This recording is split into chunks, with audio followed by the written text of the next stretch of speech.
बिस्मिल्लाहिर्रहमानिर्रहीम अस्सलाम वालेकुम रहमतुल्लाहि व बरकातुहू। स्टार पिजन्स ग्रुप में मोहसिन महमूद लाहौर से।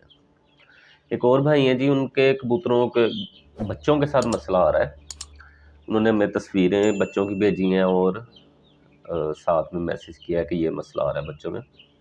उनके क्या हो रहा था, मच्छर काटते थे बच्चों को। मच्छर काटने की वजह से रेशा बनता था और रेशा बाहर की तरफ भी, चोंच के बाहर की तरफ भी फैल जाता था और चोंच के अंदर की तरफ भी फैल जाता था।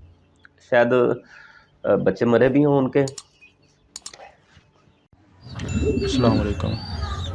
मौसम भैया ना मच्छर लड़िया सी चोंच दी थल्ली साइड ते बाहरों तो कवर हो गया पर अंदरली साइड ना जहर बाजा बन गया।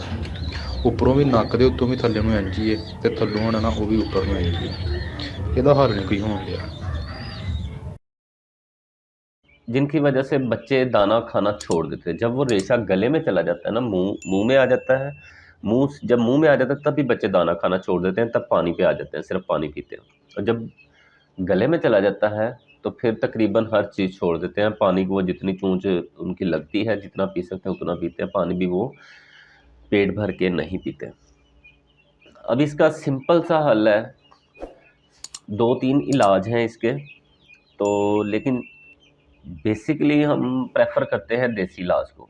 उसका साइड इफ़ेक्ट नहीं होता है और उससे कबूतर को नेक्स्ट भी जो उसके ना इम्यूनिटी लेवल जो है उसका बेहतर हो जाता है। तो इसका एक इलाज ये है कि आप फ्लैजल की गोली 400 mg वाली, उसके 8 हिस्से करने हैं। 200 mg वाली नहीं लेनी, 200 mg के 4 हिस्से नहीं करने, 800 mg वाली के 8 हिस्से करने हैं, 400 mg वाली के 8 हिस्से करने हैं। और 8वां हिस्सा पाउडर बना के उसके ये जो सारे गले में रेशा बना हुआ है, वो पाउडर उसके गले में आपने छिड़क देना है, डाल देना, उसके गले में डाल देना। बहुत इफेक्टिव है और इससे रेशा फ़ौरन ख़त्म हो जाता है। दूसरा हल इसका ये होता है इस चीज़ का कि आप इमोक्सल का कैप्सूल उसे खिला दें। इमोक्सल के कैप्सूल से भी रेशा ख़त्म हो जाता है। ये दोनों इलाज अच्छे हैं, दोनों ही काम करते हैं। और जो हम प्रेफर करते हैं सबसे बेहतर इलाज जो मैंने इन भाई को भी बताया है, वो है आप लहसुन का पानी बना लें, लहसुन कूट लें, उसमें हल्का हल्का पानी डालते जाएं कतरों के हिसाब से और कूटते जाएं, फिर एक पानी बन जाएगा, वो वाला पानी उसको 3 दिन पिलाएं और 2 तुरियां लहसुन की इस्तेमाल करें। या फिर अगर वो निगल सकता है तो 2 तुरियां लहसुन की उसको खिला दें, वो खा ले। तो अगर वो खा लेता है फिर तो बहुत बेस्ट है, आसान हो जाता है। अगर पानी बना के देते हैं वो भी बेस्ट है। और 3 दिन आपने लहसुन देना है, 3 दिन से ज़्यादा नहीं देना है।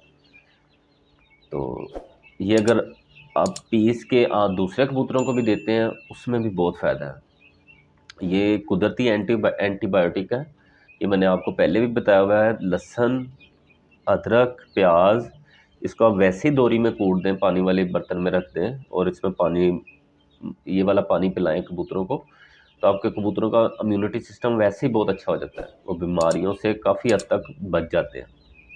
ये कुदरती चीज़ें हैं तो इनका फ़ायदा बहुत ज़्यादा है, इंसानों में भी जानवरों में भी। और हल्दी का इस्तेमाल अपने कबूतरों में ज़्यादा करें।